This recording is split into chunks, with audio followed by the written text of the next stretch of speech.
Antonio Ribello, who is a alum of the School of Architecture, Planning, and Preservation, and the Director of Design at Grimley Parker Architects in Calverton, Maryland. Sitting next to him is Andrea Ponzi, architect, artist, furniture designer, author, teacher, just about everything. You've done everything. Maestro. And he's also our key distinguished professor this year. Sitting next to him is Bruce Abbey, Professor Emeritus, past Dean of Syracuse University. And sitting over here, for some reason separated from these guys, and maybe last night was not a good dinner or something, is David Kubek. David Kubek is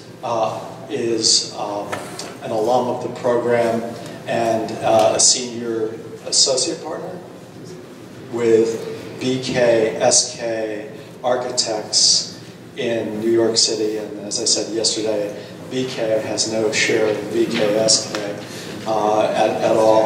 And then just arriving is Michael Marshall, who is a good friend of the school. Michael is a graduate of both Catholic University and Yale, and he's a principal in the firm of Marshall Moya Design here in DC. He's done some marvelous work. We will be joined a little bit later on by two other individuals. I'm sure that traffic and cold weather have slowed them down. Hazel Edwards, who's a professor and chair of the architecture program at Howard University, will be joining us.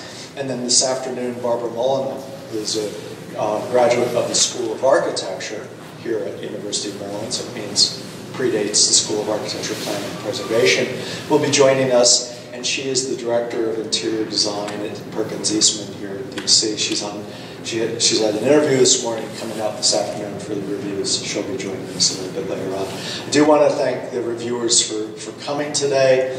And let me just sort of describe a little bit for the reviewers. For those of you that were here yesterday, this is a little bit of a repeat. But what we're looking at here today are Master of Architecture Theses projects. The projects we're looking at here today are from students who are part of our 3.5-year degree program. The program is set up so that it is really a 2-semester investigation. The first semester, students take what's called Thesis Pro Seminar, which is really a thesis prep course, where you do all the groundwork. You investigate issues of site, issues of program, issues of precedent, issues of theoretical issues and technological issues that might impact your thought of your thesis, and you assemble a document. And most of the people that we'll see today, that semester was taught by Steve Hurt, who's sitting in row 2, and Steve passed that group of people to me for the final semester of thesis, which is a 9-credit semester. There are 2 separate courses. Thesis Research, which is the 6-credit course, and it has chairs that chair that particular course. And then myself teaching 798, Architecture 798, which is Master's Thesis in Architecture, which is a course that helps to sort of guide the scheduling of things and so forth. So there's a lot of time and effort placed into the program. The thesis projects are of the students' own devising, and they use the advice of their committee to sort of guide them through the process. We do say to students, whatever you're interested in, you're free to explore, but you must come back to an architectural context and resolve those issues within the context of architecture. So we'll have an example in a second here, where we have Karen working on a project. Karen has an intense interest in dance. She'll tell you why in a moment. And we encouraged her to pursue that, to learn more about dance, to make connections between dance and architecture, but to come back and to resolve that through an architectural problem that embodies those ideas of dance. So that's a kind of critical thing. So if Karen were to just get up here and do a dance for us today, that would not be sufficient, because this is not an MFA. This is a Master of Architecture degree, and people make buildings. You've got to make sure that with a professional degree that they make buildings that don't kill people at the end of the day, but rather buoy the spirit and basically stimulate the mind. So I gave you a little bit of a preview. Our first contestant this morning is Karen Kim. Her thesis is, as I mentioned before, involves dance. The site of this thesis is in Georgetown, DC. Her committee was composed of Mike Ambrose, Garth Rockcastle, and myself.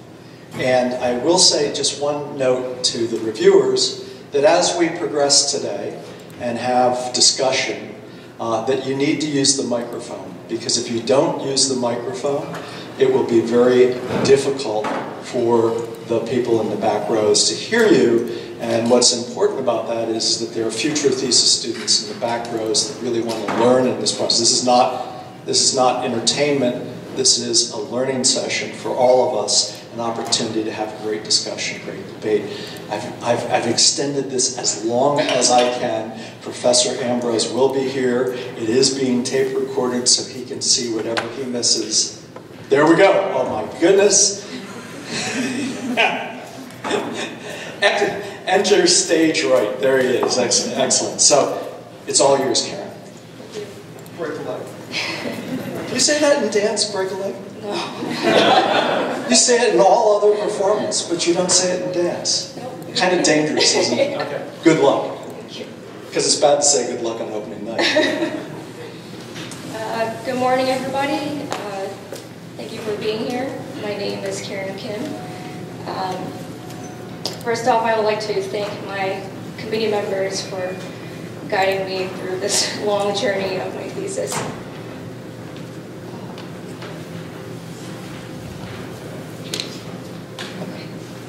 So the title of my thesis is Dancing Architecture, a Formal Approach to Translating Movement and Dance. I would like to start off with this old photo of my brother and I way back when.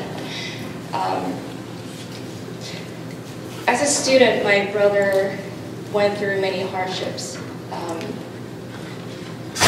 At his schools, there was a lack of connection between students and teachers, and eventually he was forced to be in the special education program. And he continued to be in the special education program throughout high school, and there was even more disconnection at that school. When I visited, I realized that the special education program was lodged into a very short and narrow hallway that just cuts off any interaction with the rest of the school.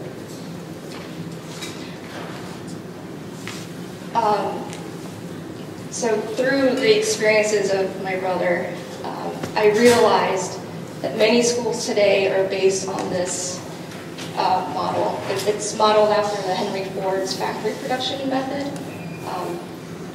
where classrooms are rectilinear and are configured around this really skinny corridor. And this model of learning assumes that other intelligences don't matter, because this only relies on the auditory and visual method of learning.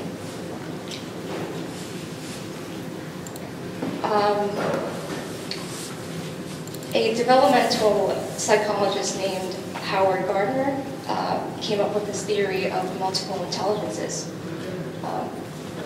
He claims that humans possess 8 intelligences, although we're not all strong in all the intelligences. And this is just a chart showing the correlation between multiple intelligences and school spaces. As an amateur ballet dancer, I immediately made a connection between the idea of movement and learning by looking at that chart. When I'm in the dance studio, I became aware that I was making lines and shapes with my body. So with this interest in mind, I wanted to explore more on how to mitigate the traditional learning style with incorporating movement.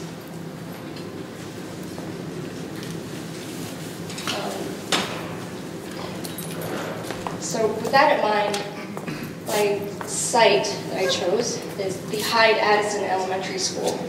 It's located in Georgetown, Washington, D.C. As you can see, there are two distinct buildings, and it actually makes up one school. This makes it very difficult for students to go back and forth between them all day. Whether it's raining or shining, they have to go back and forth. And there's a lack of programs. They don't have a music program, and they do not have a gym. And just by looking at this, there's a clear disconnection between the students and the teachers, and the buildings themselves. And as you can see from the pictures, the classrooms are very rectilinear.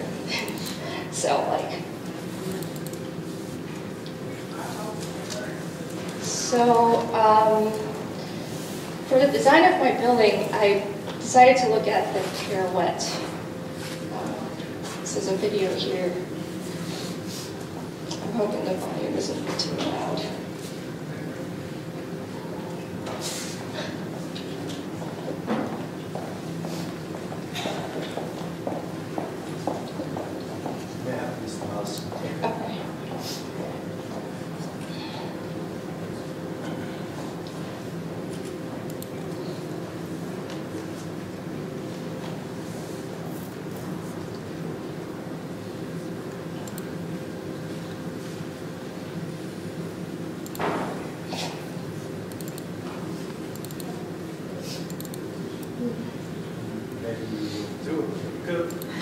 Okay. Yeah. Yes. Luckily, you have a diagram. Go to the diagram. Yeah, that's generally. Sorry about that. So if you look at the diagrams, in a pirouette, the dancer is spinning on one supporting leg, and that supporting leg becomes the turning axis, and it's the center of gravity at that moment when you turn.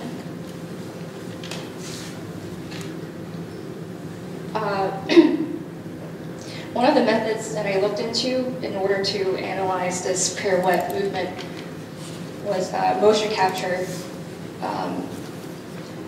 Etienne Jules Marais and Edward Muybridge were pioneers of this method. These were done, the two black and white photos were done in the 1800s, and then this paved way for future generations to try this in different disciplines, such as Marcel Duchamp's Nude Descending a Staircase, and even in movies where motion capture is integrated for creating movies like Avatar. So, I gained design inspiration and precedent study from our key professor, Andrea Ponzi. After watching his lecture on a short discourse of long lines, a light bulb went on in my head. At that point, I thought of the pirouette in a different way, as a fluid, singular line. And his exploration of representations of places, such as the Uffizi Gallery in the middle, gave me an idea on how to picture my own way of the pirouette.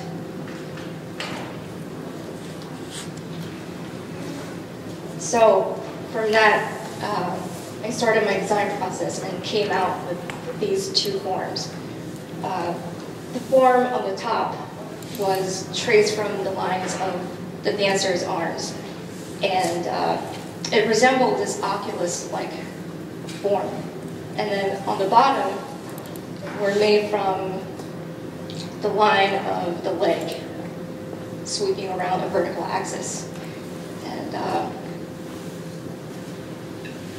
for me, I saw a series of undulating surfaces and thought about what kinds of shapes of rooms could be created from this. So from here, I would like to transition into the design of my building. These are just process screenshots showing the oculus that I incorporated into my building. In this building, the oculus serves as the center of gravity for the whole school. And it is also a wayfinder to guide people to go to all parts of the building. And also the undulating roof line was taken from the line of the leg. And from here I would like to take you through the spaces. So at the lower level, you see a part of the oculus. And this level could be used for various purposes, such as a performing space, where a performer would sit right underneath the oculus and the light would penetrate through, and they would be bathed in light. And the space could also be used as a gym or a dance studio. As you go up to the ground level, when you go into the building, you immediately see the oculus. And this can guide you upwards into the oculus, or it can let you explore into the other parts of the building, whether it's the new part or the existing parts. So on the ground level, there's an amphitheater space, and to the back is a casual eating area, and it is placed right there because the existing kitchen was part of this existing building. And I pulled it out, and I also pulled out some of the existing wall as a gasket between the new, for the new addition. And these are the stairs that would lead down into the lower level. And as you go up further into the oculus, you open up to what I call a watering hole. This is where kids learn from each other because they would study in groups, or they would have a one-on-one session with teachers. And there's also a breakout area for kids that just need to rest once in a while. And along that wall is a series of undulating surfaces, and within those undulating surfaces are little rooms for kids that learn better by studying individually. And there's a ramp that penetrates into the existing building. And as you go up the oculus again, you finally open up to the roof level. I made this into a green roof for children to use as a playground to run around in, and also there's a wall that mimics the existing chimneys of the existing building. So this wall would be a place for performers to perform out there, and people would be sitting in front of the performer to watch the performance.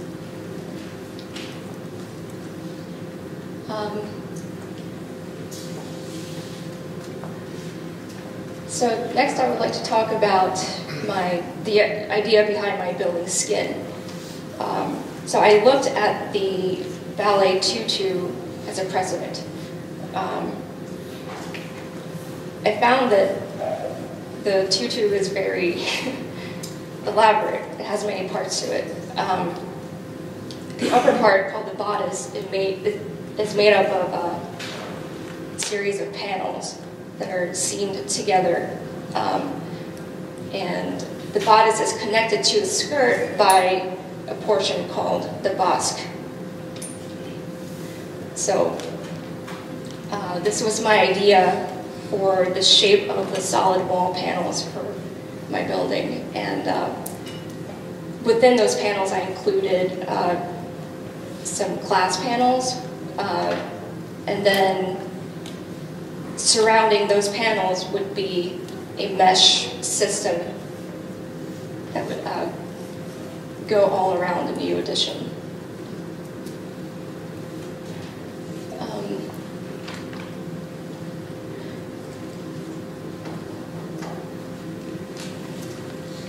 So the big idea behind my thesis was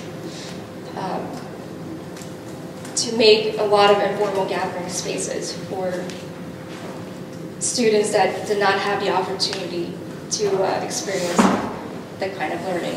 And essentially what I was trying to do was adding a new dance partner to the two new existing buildings, so that everyone can go back and forth between the new and the old, and eventually find their way into the new addition building and circle around this oculus that is the center of gravity. With that, I would like to open up the floor for questions and comments. Karen, just to make sure we understand, could you take a minute and just to help us understand, could you take a minute and connect the images that you had, the perspectival images, to the plans, so that we kind of, you know, understand things a little bit better, including where you enter the building exactly? Where should I start? Well, you went from the lower level Yeah. up, and it's fine to do that, if that helps you. Okay. So that perspective is showing a performer performing right underneath the oculus, which would be at that point right there.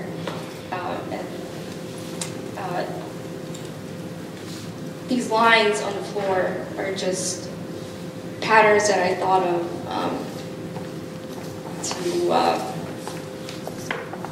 So those lines are not stairs. It's a flat floor. Yes, Right. it's a flat Okay. floor. Okay, Yes. thank you. And this perspective is looking at the view of the casual eating area. These are the stairs going down into the performing area. And this is the kitchen and a part of the wall that I pulled out. This one is referring to the ramp on the second level.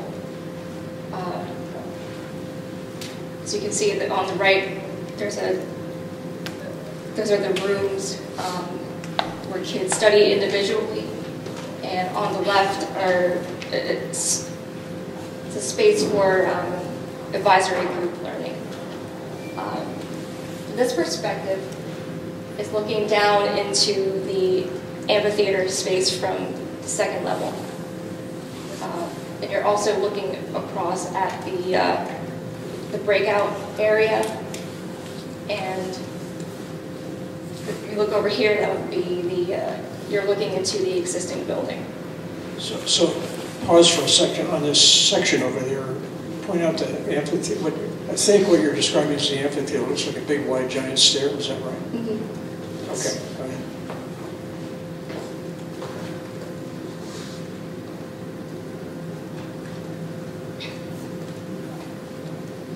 Thank you.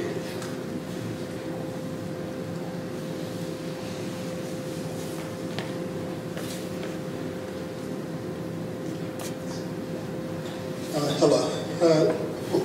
I just have a few questions. First is, why this particular school? Did I miss that part?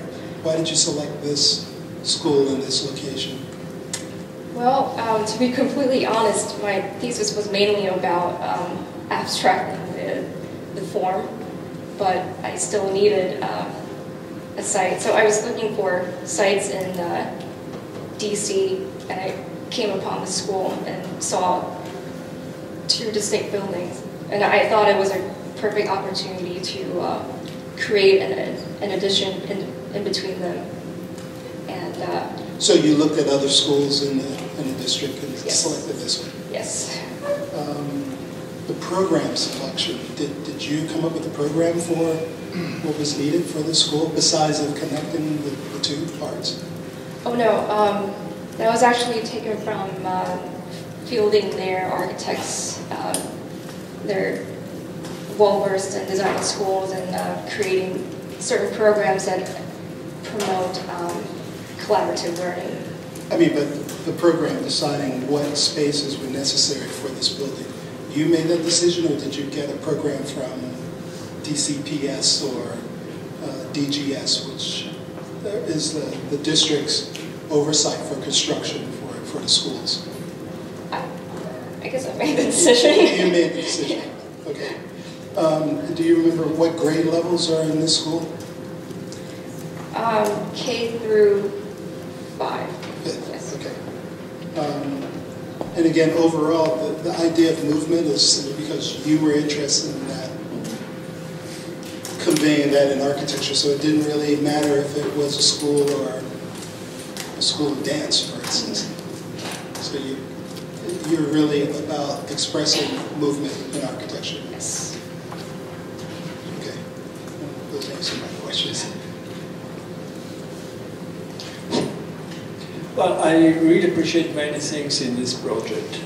I think the analogies that you're coming from for your ideas are very appropriate, and I think you resolve that in this central core in a quite clever way.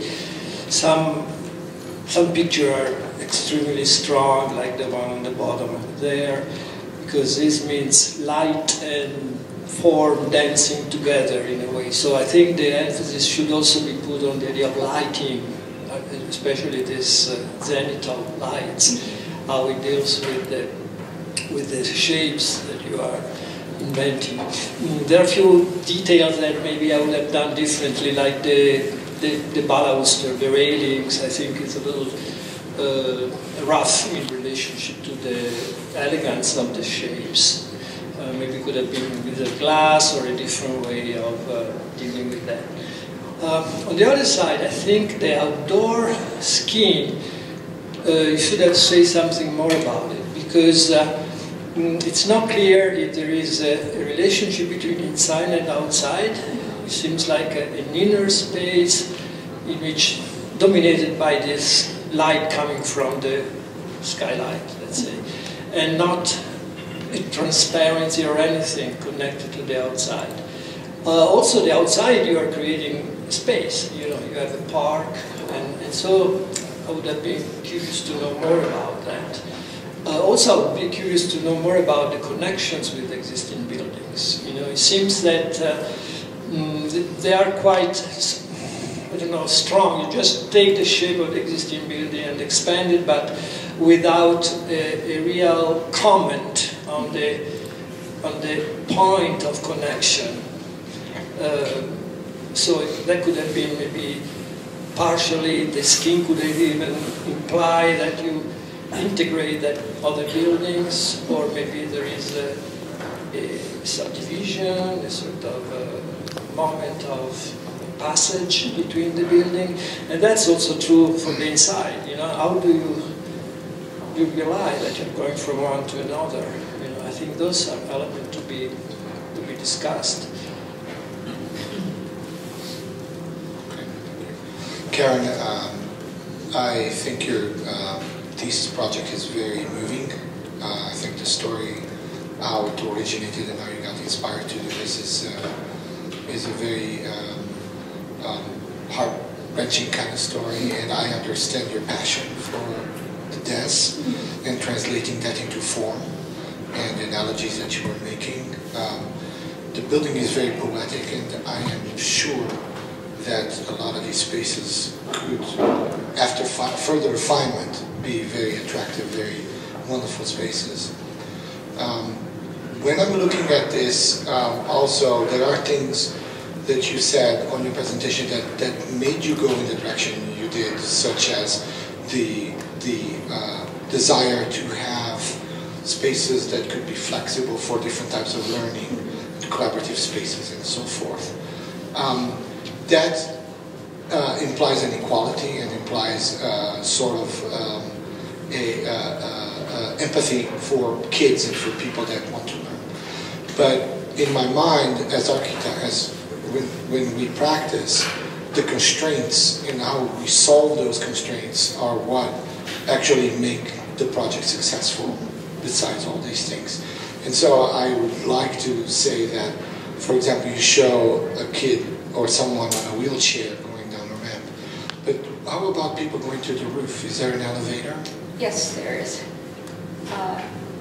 You see on the aerial, there's a huge compartment, yeah. And how about to the basement? Yes, the elevator goes down all the way down into the basement. Okay. These seem like mundane things.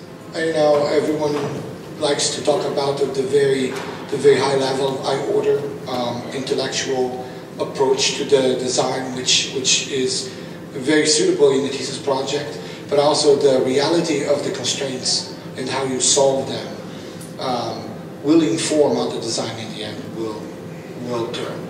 So when I look at these things like that without having a stair right besides it, so how people are going to climb through that amphitheater, and how you actually resolve the scheme.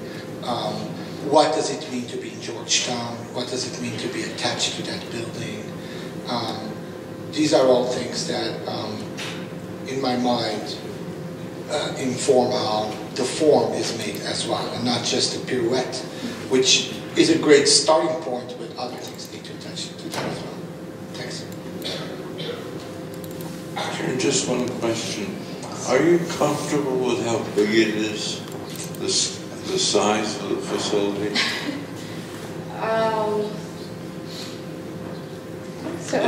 Well, it strikes me as being a bit large.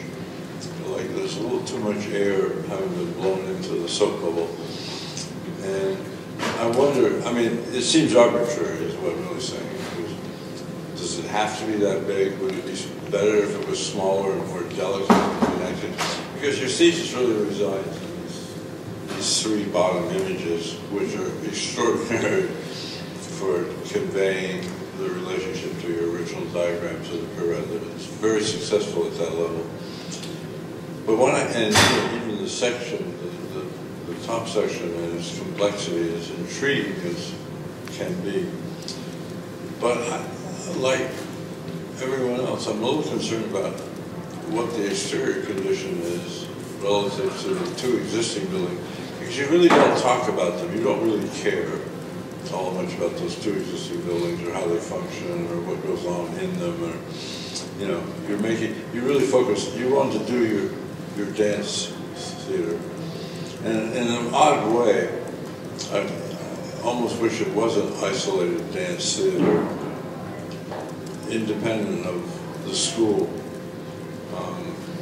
because it seems to express your interest better when it is isolated than when you have to tie it to a pedagogical program and people moving through it and changing time schedules and accommodating crowds and outside visitors and parking and all of other things which can make the school more complex.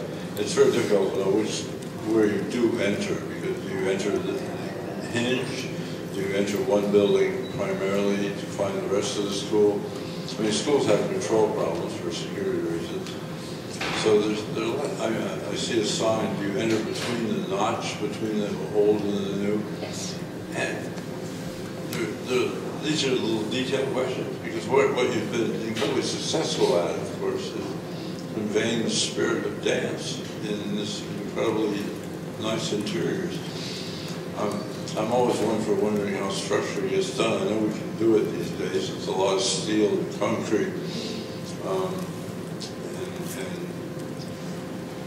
But a column might be useful, just every once in a while.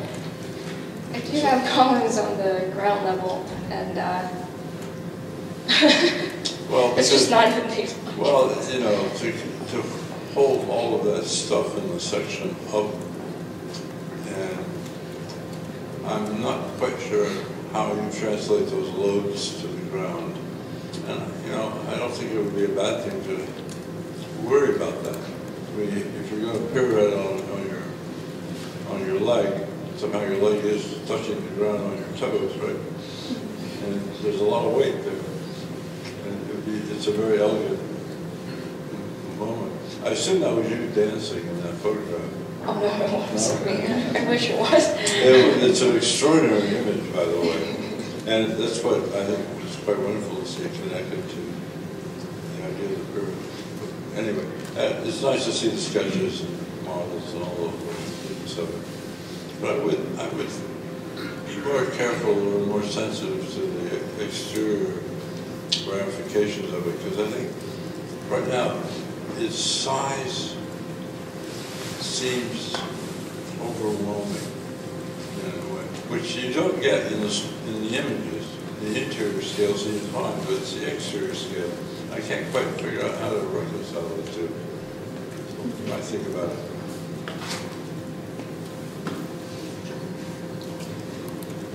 I just want to carry on that first thought about the overall size. I think your story about how the architecture is influenced by the study of dance is really clear, and I think you've created, you know, some beautiful interior spaces. But I go back to your original goal of how are you improving learning environments. I think looking at the work of Fielding there is really appropriate, and I just want to make sure you really carried that through. So I think it does feel a little large, and some of these spaces just, you know, you wonder how they're getting used. I think I'm most convinced when I see those spaces, but I worry about classrooms like that. I think those are classrooms, I'm not sure. Maybe That's actually bathrooms and storage. So I just want to see really how you've translated how you imagine these learning environments to really work. And that it's not just the major public spaces that feel influenced, but also the everyday learning environments.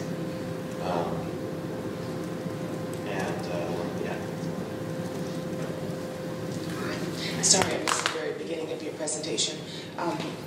Overall, I think I agree with many of the comments that the other panelists made. I think I agree with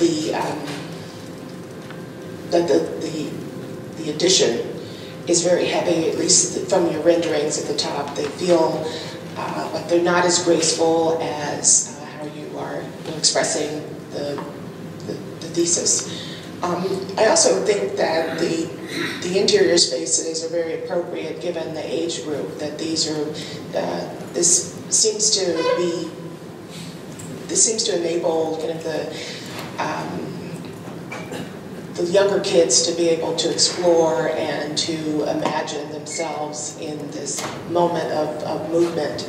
And so I think it's very successful that way. I also wonder about the connections between the addition and the two existing buildings. And those are, I guess, on the high building, they're less successful. At least they don't show up very well in the floor plan. But overall, I think it's a very nicely done project. I'd like to pick up on that thought about the connections between the buildings, and I'm thinking about how you might have extended your dance analogy to think about that. So what I'm thinking about is the idea of transitions in dance. So, you know, how do you get from one movement to another, or from one position to another? And I wonder if you could have analyzed the existing buildings a little bit and thought about what their movement quality might be. If the new addition is a pirouette, you know, is there a dance analogy that you could find in those two buildings? And then think about the way you make the connection between the two of them as that transition in dance between, say, spinning, you know, and then going to a straight line movement. Another way to think about the connections would be like joints in a body, because you are, I think, using the body and architecture analogy. So if you think about those joints, you way you might think about them in a body. And then just another thought about your analogy of the tutu for the building skin. I think that's awfully interesting. And you've really dissected the tutu. You've thought about the elements, how they connect, how they unfold, and so forth. And then I'm thinking about how the tutu functions when you pirouette. The bodice remains firm and the skirt moves. And so you have that, I think, tool wrapping around the building, don't you? So I'm just wondering, is there some way that you could break down the scale of it and have that move? If you have your fixed glass and fixed solid panels as the panels of the bodice, could you use the mesh then as something to respond to the environment? Is there a way to use it for shading? Is there a way to make it move during the day as the sun moves and so forth? Because I think that the strongest part of your scheme is the design proposal for the addition itself. I mean, the addition is like the dog and the existing buildings are more like the tail. But I think that probably the next step would be to think about the integration. And one of those ways to think about the integration is to think about the scale relationships between the new and the old. Yes, the new is big, but it's not just a thing. It's an assemblage of parts. And is there some way to think about the scale of the parts in a more kind of fine-grained way, and think about how they can be both part of the tutu and also part of that urban context in relationship to the existing pieces?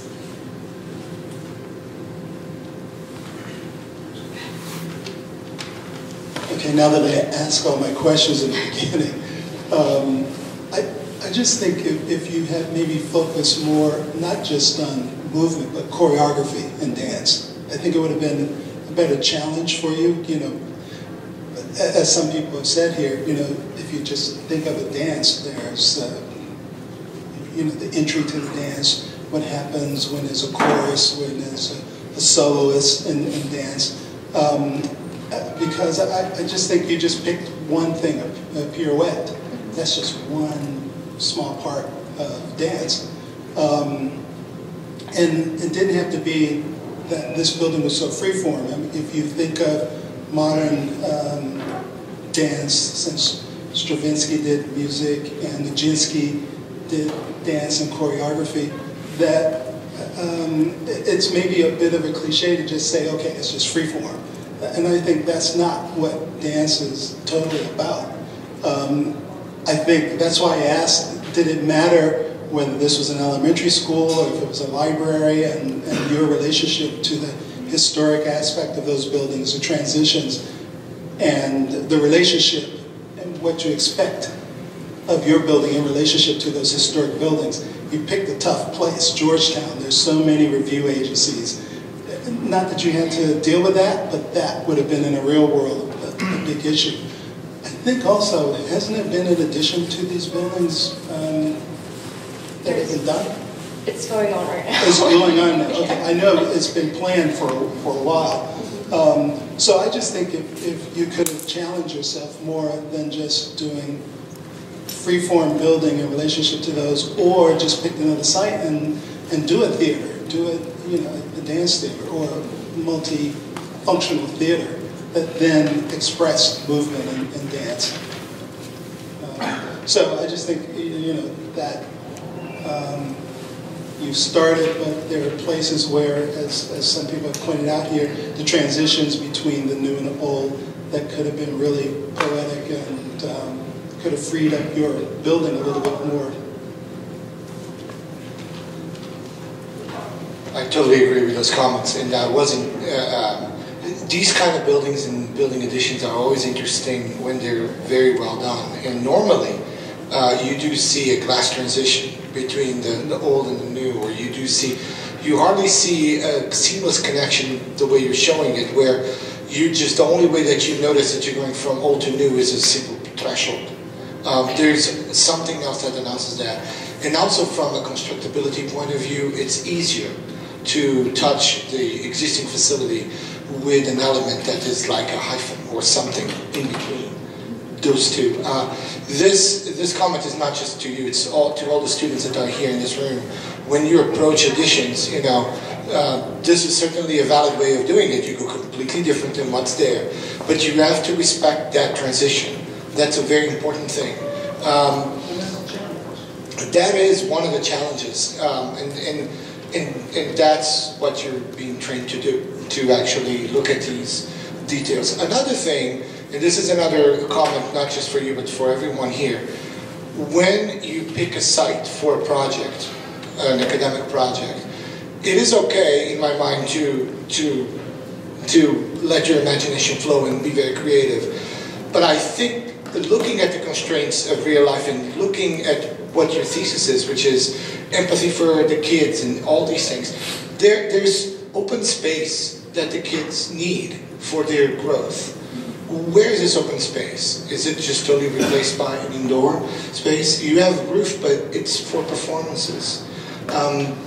This is the kind of thing that in real practice, we are going to be challenged. And they're going to say, we're going to need a basketball court. We're going to need a playground. We're going to need, where are these things going to go?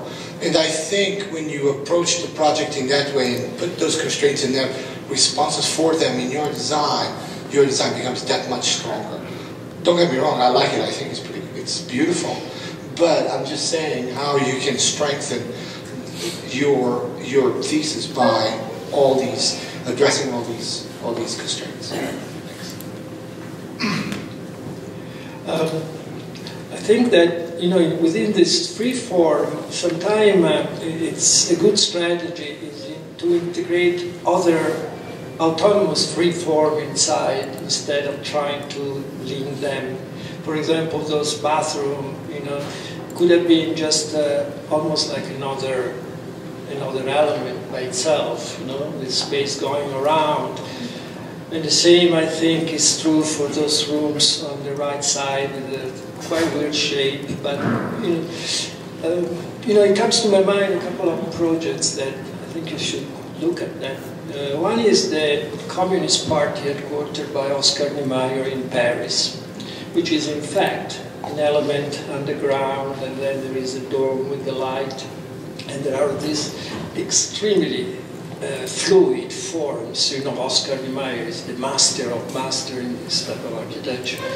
And the other is a small shop in San Francisco by Frank Lloyd Wright that he designed before the Guggenheim. Is the Morris shop, in which you enter, and he uses another strategy. There is like a cube, but then you come inside through this very narrow space, almost like a cave, and then you discover this spiral inside. Yeah, it's a mini Guggenheim. So there is also this contrast between outdoor and indoor that is reinforces the power of the interior space as a circular. In the Guggenheim, it decide to do the opposite. From the outside, the shape is coming out. But there are, precedent for this strategy that I think could help you to develop further the idea.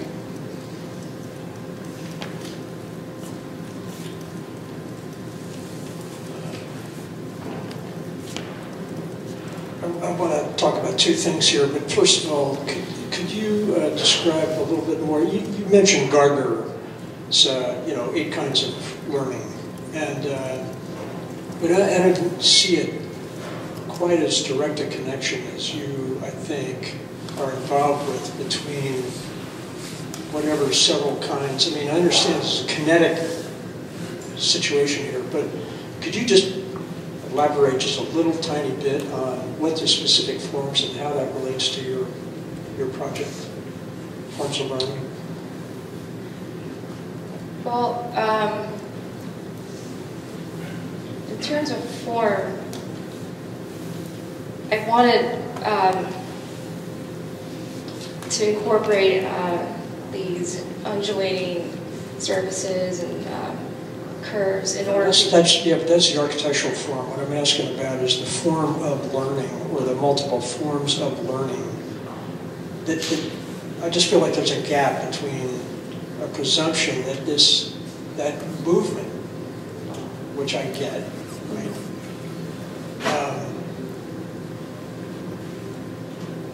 let me start in a different place.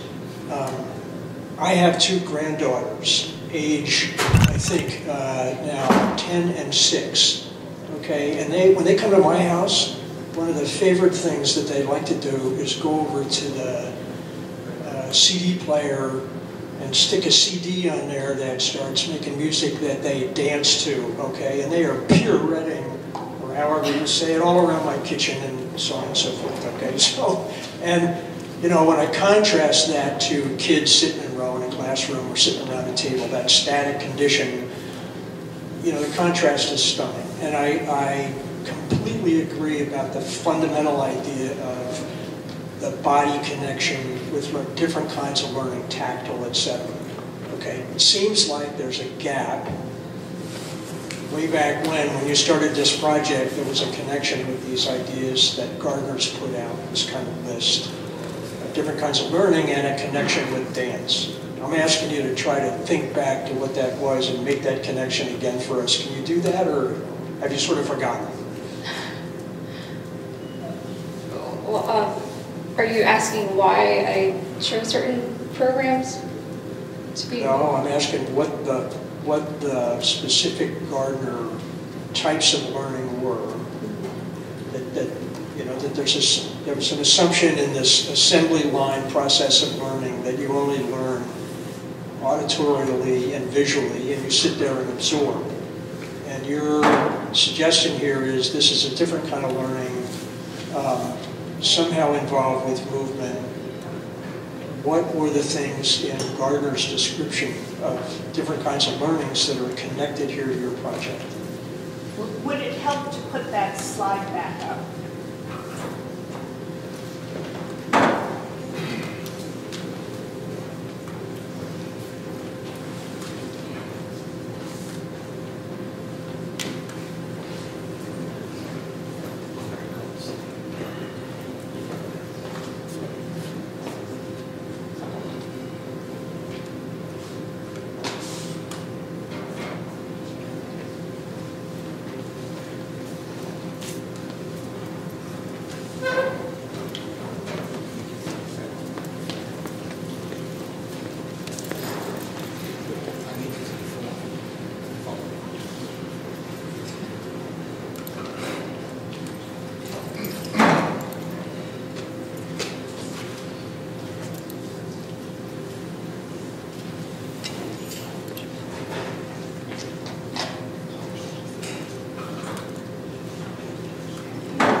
I tried to choose programs that supported as many multiple intelligences to be incorporated into my building. I didn't necessarily look into the relationship between the form and the functional of these programs. Okay, so you basically made a leap between the Gardner stuff at one level and dance as being a different form of learning that would potentially work better for this particular group of kids. Yes. The answer to that question is yes. You know, you've done I like your project. It's very interesting. I think it's an interesting idea. I always thought it was entirely reasonable to sort of break the bounds of conventional architecture, as it were, by using a metaphor or analogy that prompts a different way of looking at things. I think you've done that successfully. I think it's interesting that you made the connection between this sort of new idea, the pirouette, and the very traditional idea of an oculus. And I think that part of the scheme works particularly well. I think that was your real focus. I had the same sort of gut reaction to the building overall. I think that Bruce Abbey mentioned right at the beginning, which is that, you know, did it surprise you how sort of big it got, how horizontal and big it got? Because my sense of the pirouette is something, the spatial thing that happens around that axis, which is really central to your building. It made me wonder whether you might have been able to carry the dance metaphor further and see that sometimes dancers on the stage are very static, and sometimes they operate in support of another dancer who's in movement. And it struck me that maybe if you thought about the other buildings as other dancers and as static, and thought about ways to even introduce multiple dancers, another one, that you could have done everything that you're currently doing, but carry it even further and end up without having a building that feels more horizontal and flat than maybe you conceptually would have initially, intended it for it to be. I'm not sure you gave a robust enough answer to that initial question. I think that your chart could prove your point. At the top line there is the traditional classroom, and we see 4 X's. So it looks like you're telling us that the traditional classroom supports 4 out of those 8 types of learning. And then you've given us a whole list of other different types of spaces that support multiple intelligences. And I think that that's a very important part of what you're doing. And I think that, you've been working on this for a long time, and so maybe it just goes without saying to you. But I think it's an important part of your thesis approach here, that you're applying this theory. You're telling us that the traditional classrooms don't support, they only support half of the intelligences that children have. And therefore, you're creating a set of spaces that allow children to exercise those other 4 intelligences, and that this supports a kind of holistic learning for children. And then I think you can take us to these various spaces that you've listed in your program and show us how they support the various types of learning. I think it's an important thing you're doing. So don't undersell it to us, okay?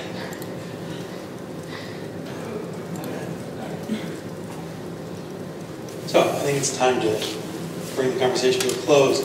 I've had a unique opportunity with Karen. I was her design studio critic in her first semester here with us in the graduate program, and I had the privilege to be involved here in the end of her education.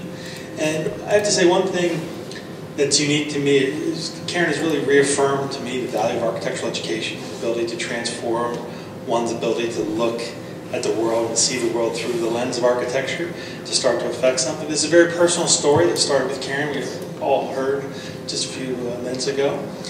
And that she's tried to apply that through this architecture. But I think it's also something to be said, especially for the students in the back of the room here, that a lecture by Andrea Ponzi this semester, in her final semester of her education, absolutely transformed the entirety of her education. One lecture, one evening, I didn't happen to go. My wife was expecting a child. I couldn't make it that night. I had to go home to family visit. But he must have said something pretty damn compelling. Because it is fundamentally, it snapped Karen's entire education into place. And she was able to take a project that has gone on for years and do something with it and take it somewhere. All of this spawned almost in the day after your lecture, Andrea. And the idea that a random lecture on a random Wednesday night could change someone's life, and that their education would snap into place. And I think this is a compelling idea. I want to be in the kind of place that Karen is imagining for us here. And that I've seen her in just a short period of her life, a very small slice of her life. She's gone from someone who stumbled to make a cube that contained 3 overlapping spaces in the very first project we did together all those years ago, to someone who can talk about the nature of this space. I want to be in these delaminated walls and the wobble of this pirouette in this oculus, and I agree, we need some columns to probably hold this stuff up, and there's a lot of other things, but the idea that you could bring your imagination and bring all that education and still be moved in the last weeks of one's education through what they encountered in a lecture she couldn't possibly have imagined was going to change her life. It reaffirms for me that architectural education has the power to not just change Karen's life, but hopefully your career, you'll be able to take these things. I think you've done an incredible study, a very long thesis project.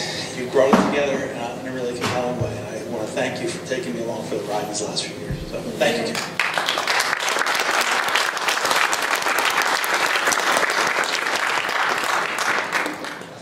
we're going to move to the east, to